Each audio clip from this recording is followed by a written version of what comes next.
All right. Oh, I knew that. Okay, so we got this far in our partial fractions. And we said, okay, if we notice this pattern, this is the pattern that's happening. It's 1 over 1 times 2 plus 1 over 2 times 3 plus 1 over 3 times 4 plus 1 over 4 times 5 plus, and it just keeps going. Well, the directions tell us to use partial fractions, so we're going to set up our partial fractions. And then we are going to solve. So let's let n equal 0. If n equals 0, we get 1, a times 1 plus b times 0. So we get a equals 1. And if we let n equal negative 1, we get 1 equals, the a term goes away, we get b times negative 1, which means b equals negative 1. Okay. Now, really what I'm doing then is rewriting this entire series rather than writing it as the 1 over n times n plus 1. I'm going to write it as 1 over n minus 1 over n plus 1. I'm just taking that partial fraction and putting it back in.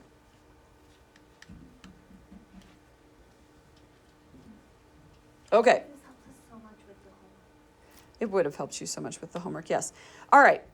If we were to do the sum now, okay, and I just want to show you what this looks like. If we were to do the sum now, plugging in 1, we'd get 1 over 1 minus 1 over 2. Agreed? That's plugging in 1. So if n equals 1, this looks like this. If n equals 2, we get 1 over 2 minus 1 over 3. So this is when n equals 2. Plus, I'm just going to do a few more just so you can see the pattern that's happening. 1 over 3 minus 1 over 4 would be when n equals 3. And if I keep going, sorry, I'm going to the wall over there. If I keep going, I get 1 over 4 minus 1 over 5. And this is when n equals 4. That looks like a 6. Oh. That is something else. I've never seen that happen before. How do I undo that? You made a shape. That was bizarre. Exciting. That was exciting. I like learning new things. I usually like to know what I push to make it do new things, but... Okay. Just imagine that we keep going with this. Let's take the second partial sum. Easy to do? Yeah. What am I combining? 1/2 and 1/6. Could I keep it simpler than that? What am I combining? 1 and negative.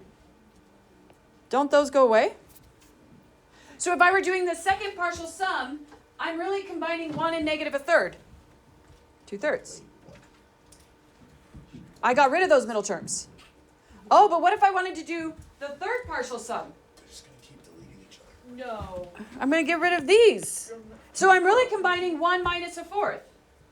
What if I want to do the fourth partial sum? Then it's 1/5. 1 minus 1/5. Do you see why we call it telescoping? Like zooming in. Right.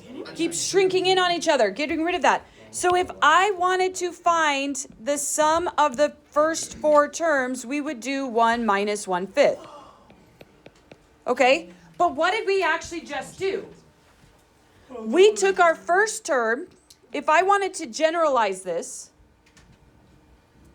we took our first term and we would do 1 minus, what did we do here? Well, we took our fourth term, but we had a 5 in the bottom, so we had the 1 minus the 1 over n plus 1. So we took our first term and we subtracted that extra part right here. Wouldn't it be like S of, or A1 or N1 or whatever instead of 1? Because if you were to have n equal like 3 or something, it'd be like That's, yeah, I mean, yes. In general, it's going to be 1. it's going to be the first term Okay. minus whatever that last term is. Yes, in this particular problem, it is 1 over n minus 1 over n plus 1. It's just that expression that we have there. Oh, okay, yeah. Now, if I want to find the sum of the entire telescoping, of an entire infinite telescoping series, we would do the limit as n approaches infinity of, which is of that term s sub n, which would be the limit as n approaches infinity of 1 minus 1 over n plus 1. What is that sum going to be? 1, because this term down here just goes to 0. So that term will be 1. That is a telescoping series. Now, what I would like you to do to kind of solidify this is on your worksheet, 6.4, 6.3, 6.4, 6.44. Is that the one with the one on the back where you try one of each type? Yeah. Great. So on 6.4, I would like you to look at number 17. Now, if we determine convergence or divergence, if we get a sum, if I can find a sum, it converges, right? If I cannot find a sum, it diverges. So what I would like you to do is go to your worksheet 6.4 and look at problem number 17.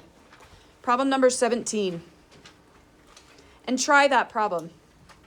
Wait, what did the partial fractions get us? Was that just the 1 over It was n just minus to 1 it was over- just to split it into those fractions. Yep. Problem number 17 from 6.4 worksheet. But it looks like this one's already been split. This one has already been split. Okay.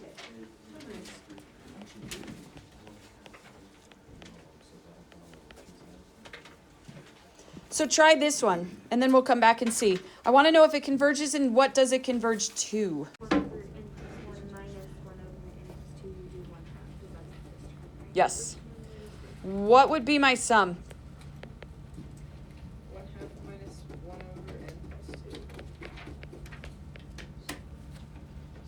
So I'm going to take the limit as n goes to infinity of 1 half minus 1 over n plus 2. And we're going to get 1 half. Therefore, it converges. Now, could we do this a different way? Sure. I mean, we could always write out our terms, because if we start writing out our terms, if I use n equals 1, my first term would be 1 over 2 minus 1 over 3.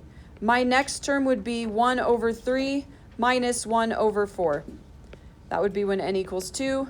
You get the idea. This keeps going, and you can see the telescoping part as we go through there start to collapse.